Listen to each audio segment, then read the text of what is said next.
大家好，我是唐韵。中南海的风暴总在意想不到的时刻爆出。最近外界盛传，有换装女王之称的内蒙古主席王丽霞被中纪委请去了喝茶。这可不是那种优雅的下午茶，是冰冷的纪律审查室。王丽霞可不是一般的官场角色，她是习近平从老家陕西亲手提拔上来的红人。她的仕途又一路和赵乐际、石泰峰这三巨头纠缠不清。有人说她是政坛的大女主，换装比政策快，仕途飞得比裙摆还高。可如今，这位草原超模会不会被直接踢到舞台的暗角呢？更具戏剧化的是，就在被带走问话传闻的前2天，央媒还在播她出现在洪水现场指挥救灾，前脚在灾区镜头里调度，后脚可能就进了中纪委的茶水室。这种反差难免让人怀疑，这背后是不是牵动着习近平正在摇摆的权力基座？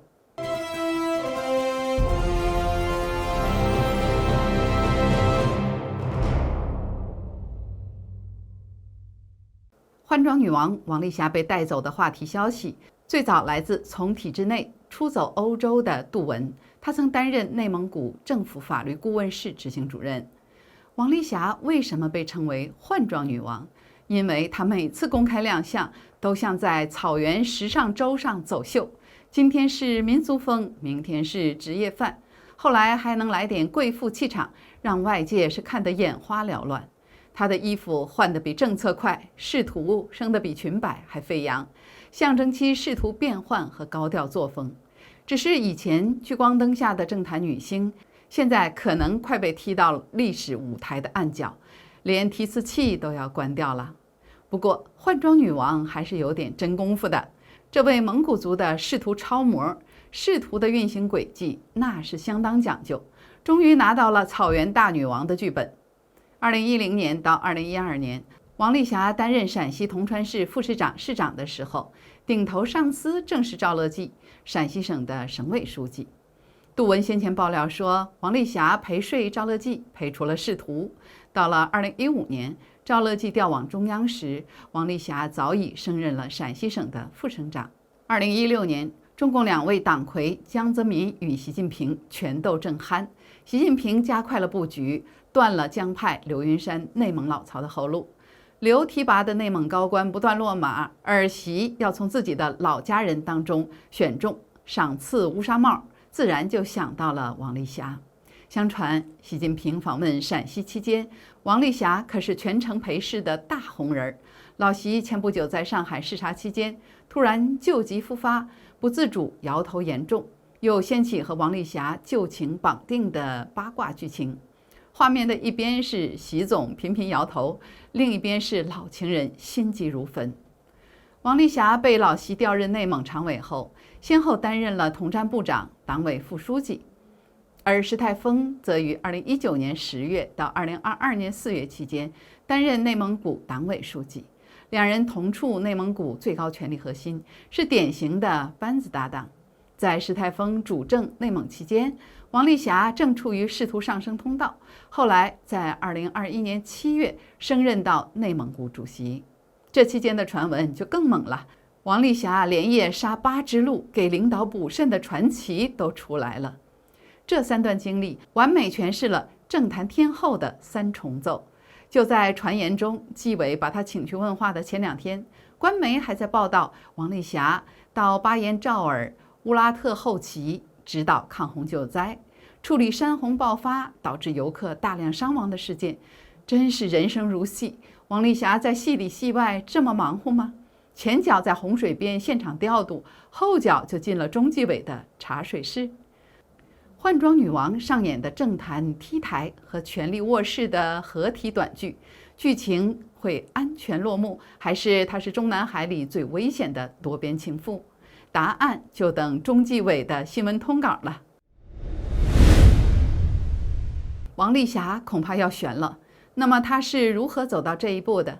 她是1964年出生，出生地是辽宁建平，蒙古族，毕业于辽宁大学经济系计划统计专业，后来读了硕士，读了博士，标配还是经济学专业户。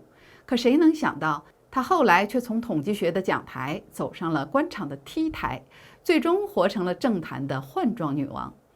王丽霞在2000年进入了官场，第一站就是陕西省统计局，那是个能决定数据怎么写、GDP 怎么吹的宝座。到了2006年，她干脆坐上了局长的椅子，亲手操刀数据魔术。2011年，她一个华丽转身成了铜川市市长。统计数字玩腻了，开始玩实景模拟，亲自体验一下一市之长的手感了。到了2013年，他更上一层楼，升任陕西副省长，分管范围从商贸到卫生，再到计划生育，外加两岸事务，简直是万能副省长啊！什么锅都能往他那儿端。2016年，他调任内蒙古，成为区党委常委、统战部长。这个位置的潜台词是，不仅要统一草原，还要统一人心。2019年，他当上了呼和浩特市委书记，成了草原首府的一姐。到了2021年，他干脆坐上了区主席的宝座，成为内蒙古新的女盟主。2022年，他成为中共20大中央委员。2023年，又顺手拿下了全国人大代表资格。这一路走来，拿到的简直就是政坛升职加薪换新装的爽剧本。如今习近平逝世的传闻四起，王丽霞也会成为牺牲品吗？习近平传说中的另一个情妇是铁凝，估计日子也不好过。老习心中曾经的白月光，在上个世纪80年代，怀抱着诗和远方，跑去河北采风写作，与正在河北正定当芝麻官的小习相遇了。有知情人爆料，当年要不是铁凝太文艺，他爸又嫌高干子弟不靠谱，今天的国母可能就不是彭丽媛，而是他了。铁凝曾被拍到在某年的两会上目送习近平路过时，面带微笑，含情脉脉，不仅让人浮想联翩。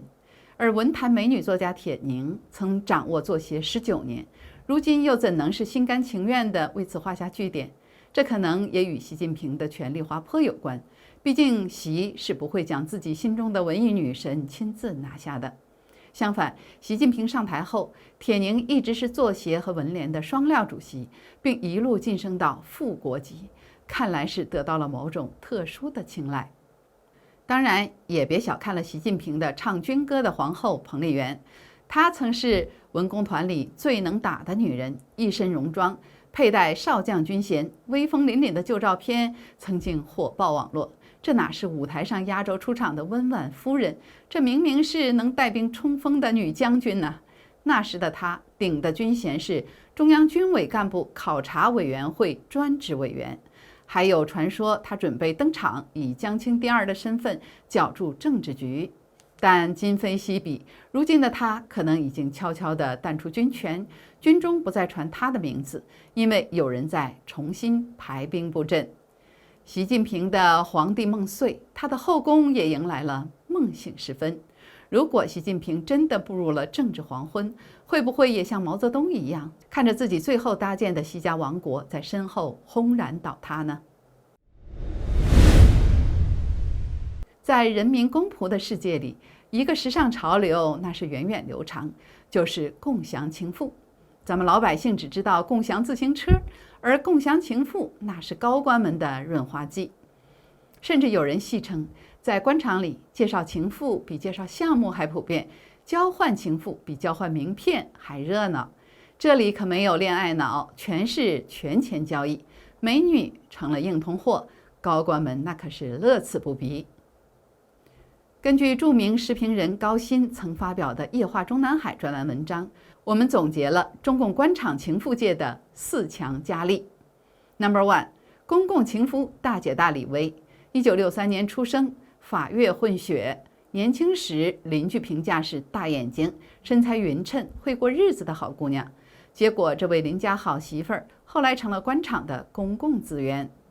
她先是靠前夫云南某卷烟厂厂长的关系结识了时任云南省长，倒台后她马上换线转战北京，先后认识了中石化董事长石同海，再由他牵线勾搭上山东省副书记杜世成，从此一发不可收拾。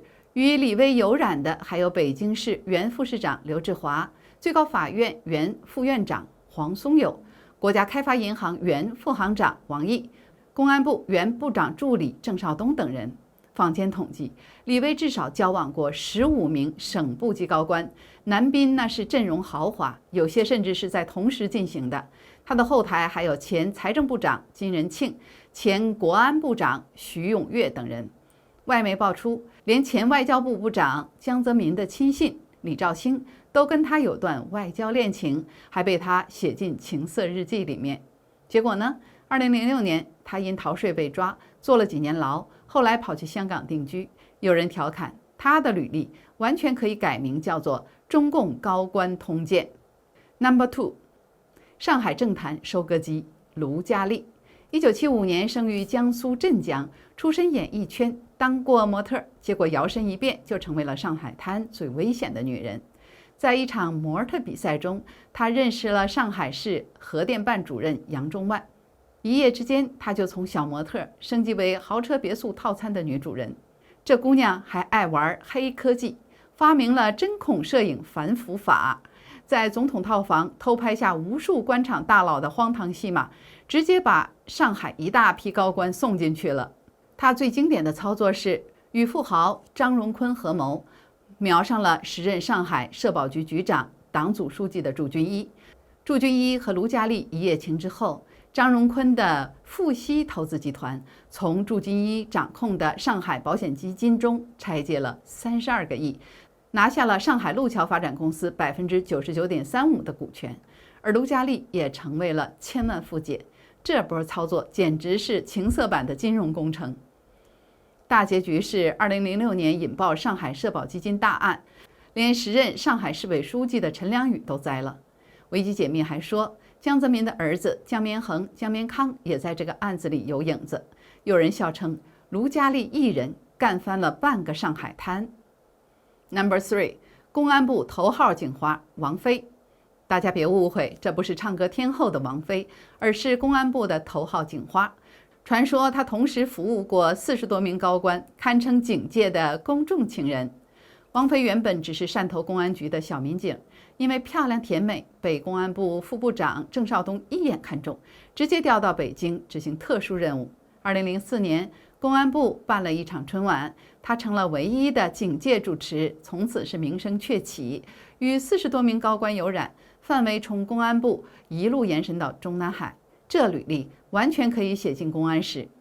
2011年，郑少东因受贿被判死缓，王菲也被卷入案件，主动交代了一份官场情史名单，把几十名的副部级供了出来。看来高官们都抵挡不住制服的诱惑。Number 4， 情夫职业经理人许小婉，她是创业型情妇的代表，凭一己之力把包养关系搞成了合伙公司，把情妇事业做到了产业化、团队化，只是生下的孩子们都要玩谁是爸爸的游戏。2005年，许小婉在广东一家建筑公司当公关，为了拿下上亿工程，老总安排她出马勾搭时任市长谢伟鹏，结果她还真成功了，让她也悟出了一条致富的真经：美貌是最稳定的投资工具。她不仅自己上阵，还把其他美女情妇组成了一个小团队，互相资源共享，堪称是中国第一情妇创投基金。徐小婉与当时的茂名市长罗英国、广州市市委书记万庆良、揭阳市委书记陈红平都有染。更绝的是，他还为后两人各生了一个儿子，结果两位书记都以为孩子是自己的。徐小婉2012年被抓，2015年她在法庭上自曝，我有6个孩子，而且孩子的爸爸们都被抓了，真是震碎了众人的三观。至于曾经红遍政坛的军中妖姬汤灿，不好意思，榜单里她都没挤进前4名，竞争那真是太卷了，但还是获得了特别提名。毕竟在她身边相好的将军至少有1个牌，合作名单上有徐才厚、周永康、薄熙来、古俊山、李东生，这份名单堪称是18罗汉。汤灿在2011年时突然消失，传言被调查，甚至被说成是叛国间谍。直到2018年他再度露面，已经是沧桑的认不出来了。总结一句话，这些情夫们的战绩完全可以拍出一部中南海欲望都市的连续剧。这里是大师局，感谢您的陪伴与思考，请订阅、分享并打开小铃铛，让我们一起在动荡中坚守真相，在黑暗中点燃希望。